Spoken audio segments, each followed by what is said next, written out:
Eye on Education. I'm Fred Martino. This week, an area of study that impacts all of us, architecture. SIU Carbondale has undergraduate and graduate degrees in the field.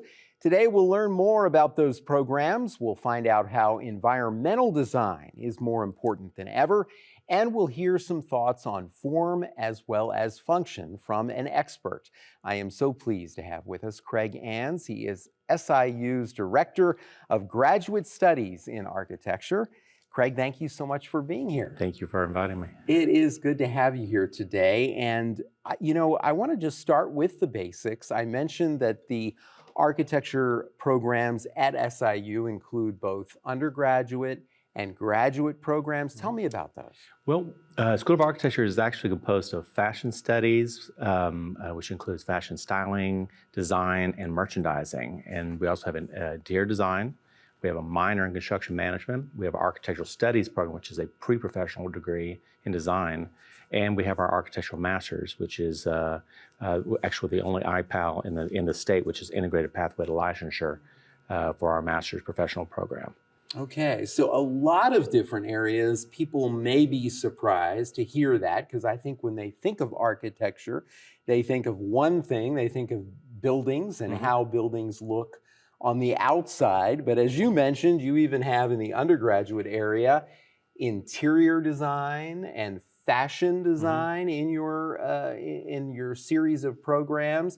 And then the actual license to become a licensed architect is actually a graduate program, a master's degree. It's what's required at the national levels to have the master's degree, and that goes with the National Council for Architectural Registration Boards, which is our national certificate. Very interesting. So give us a little better understanding of some of the undergraduate programs, the kind of things that folks learn, and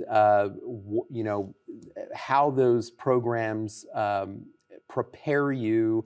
And I'm guessing some folks don't move on to the master's program. Some may go to another type of a program down the line. What's really interesting is that a pre-professional degree in architecture, which is really a design degree, and sometimes we call it environmental design, which is what my undergraduate degree is.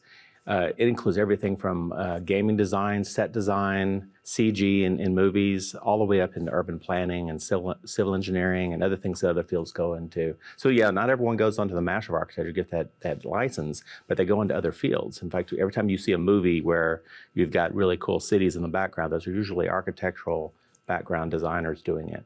So and that's a real big niche for architecture right now. Very interesting. So tell me about students who excel in architecture. I assume that math and problem-solving skills are really key. Yeah. So we usually have a calculus level mathematics in architecture. We deal with dynamic structures, thermodynamics with environmental design and energy efficiency in design. So they're really good at that area, but we're also, I come from, my background is environmental design, but my master's and PhD are in environmentalism and urban design.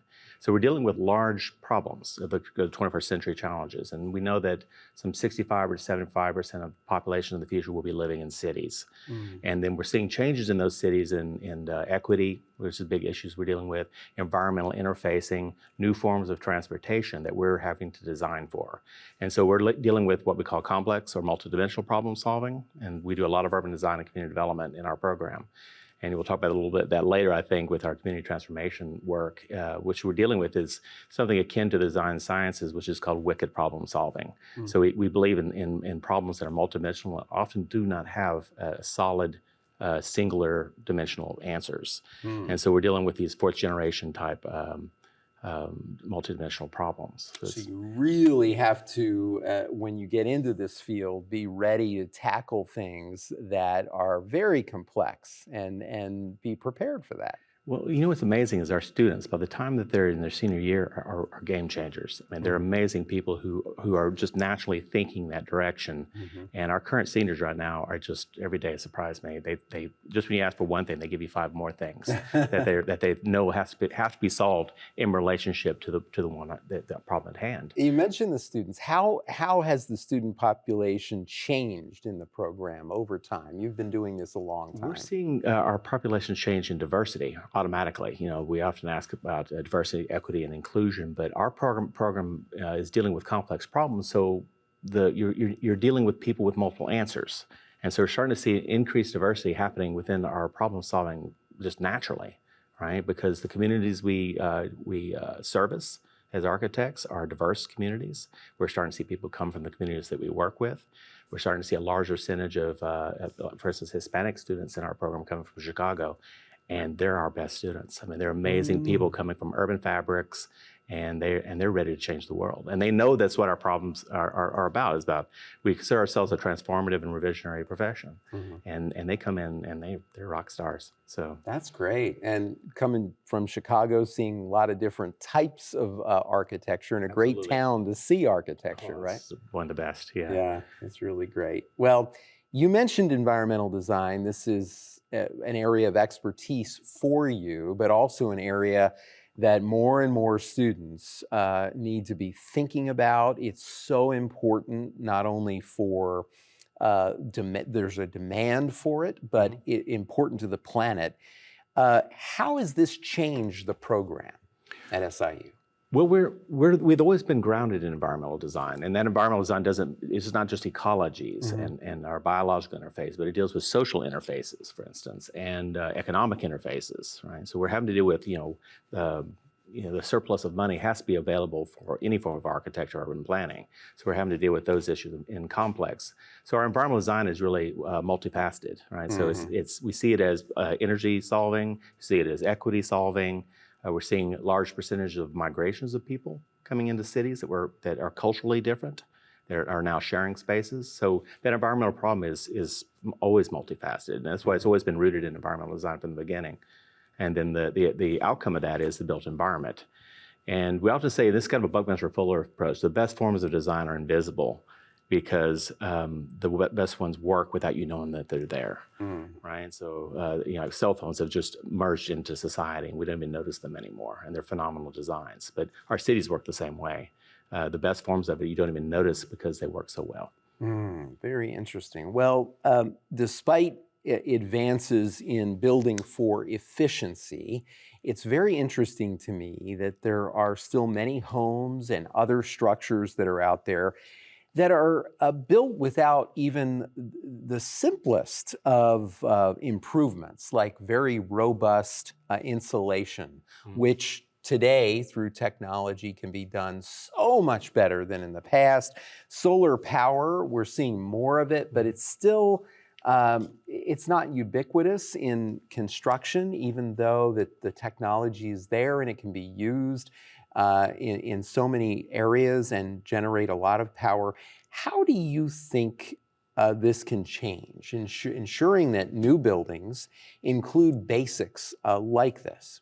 Well, for sure, we're having to do this in our profession anyway. So a lot of our model energy codes are now working to our benefit. Architects are working within those areas for energy efficiency in buildings. We have to meet certain standards.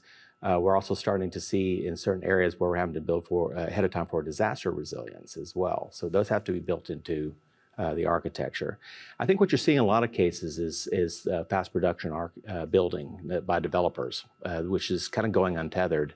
And it's happening in places where maybe they're not following the code properly. We're already seeing like in Southern Illinois here, people building in the floodplain, which you're really not supposed to do. So always when there's architects involved, they're the code official. They're the ones holding everything to the standards and the best practices for what we're supposed to do. So we're starting to see changes in that where they're holding people to that accountability. Until that happens within the industry where they're fast production, template design and housing, you're going to see more of that until they're really held to that accountability.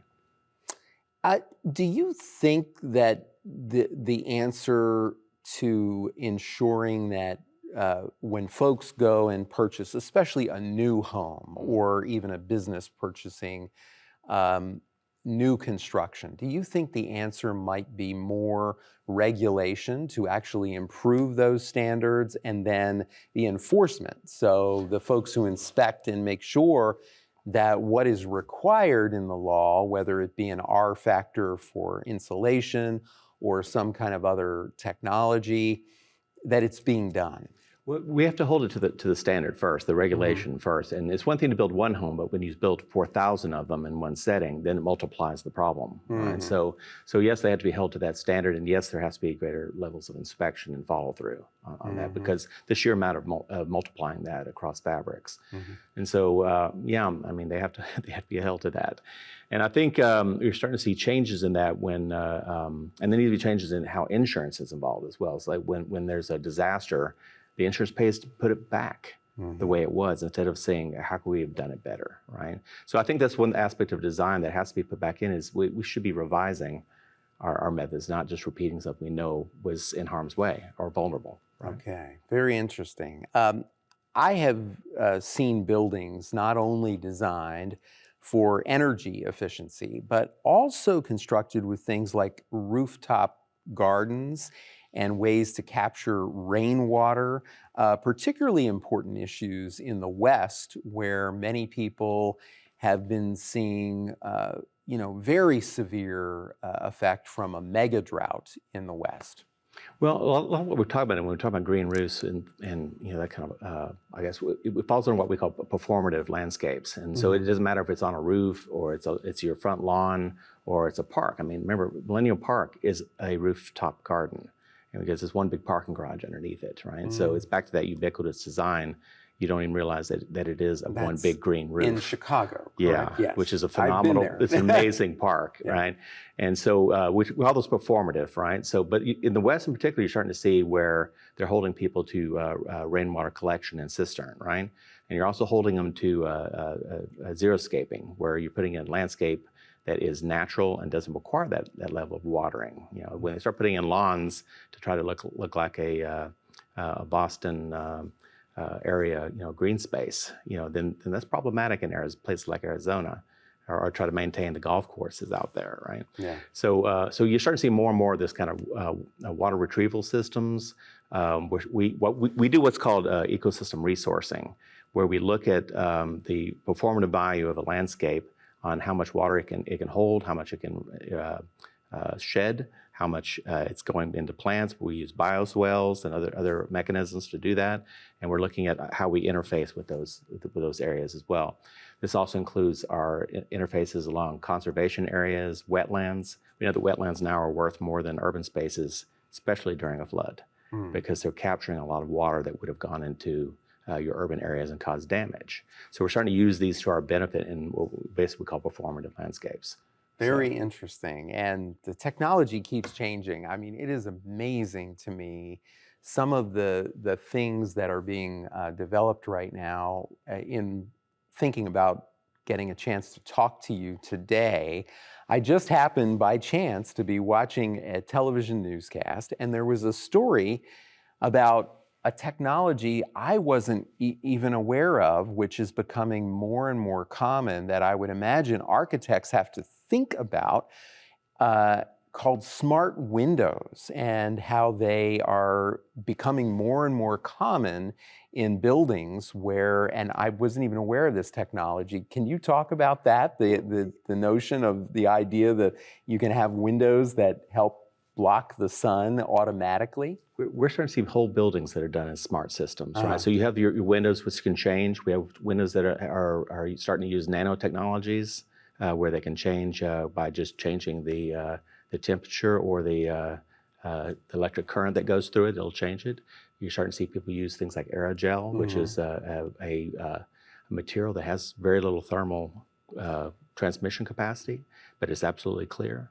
Right, so you're starting to see these a lot. We used it when I worked over in Qatar for a while, and they were using it on insulation panels to increase its capacity for thermal resistance. Yeah. So you're starting to see a lot of these smart systems happening. And crossover, like for instance with fashion, we're starting to see wearable technologies. So when people enter buildings, it starts adjusting the thermostat and other things based upon your needs and temperature. Yeah. And you're starting to see that particularly with health and COVID, that you may be starting to have smart systems around you that are aware of your body temperature and every aspect about you.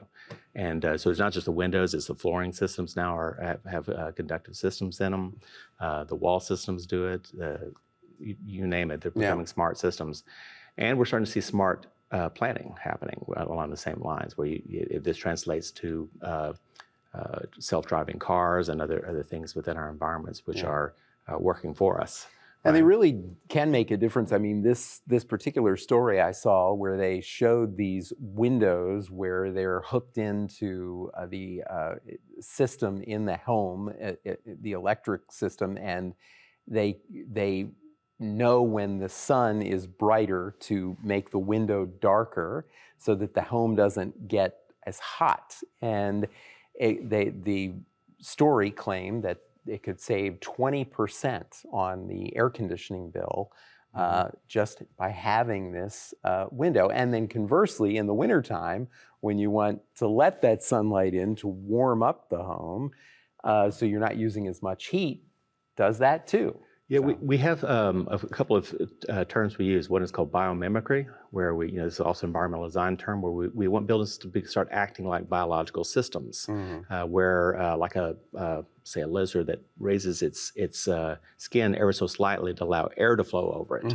So there are certain materials that are phase change material that will open up when they're heated to allow for that airflow to happen.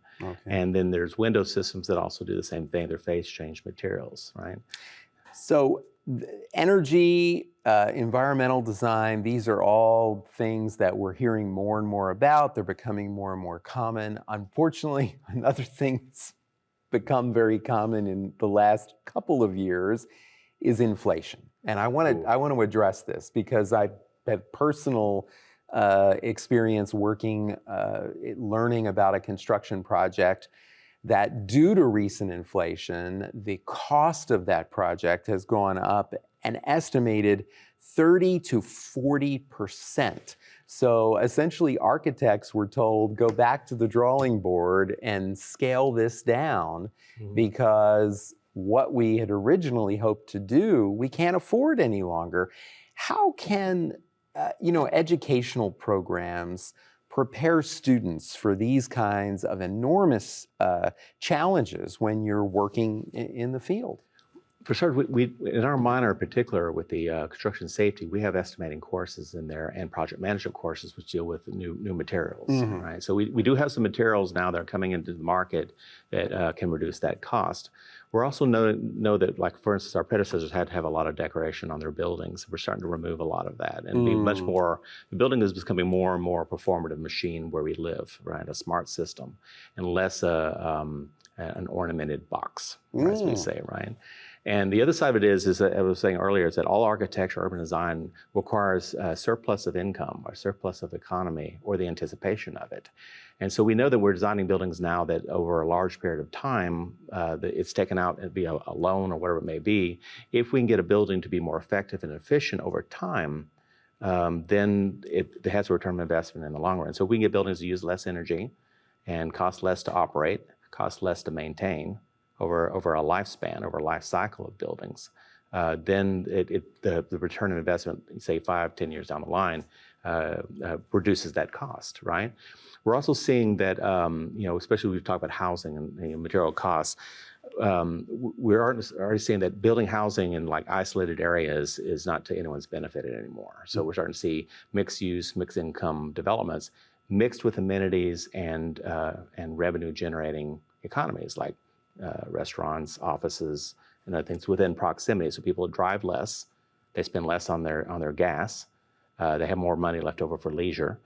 At the end, especially when things are within proximity of them, they live healthier lives, right? So that's another thing we're trying to do in cities is create healthier environments so that you use less energy and your air is cleaner, right? So we know in Chicago, one of our faculty members, Mehdi Ashayeri, is determining health factors in the city of Chicago, and the people in the areas where air quality is bad, they're also paying more for their electricity bills because they can't open their windows for fresh air, natural ventilation and other things that they would have had.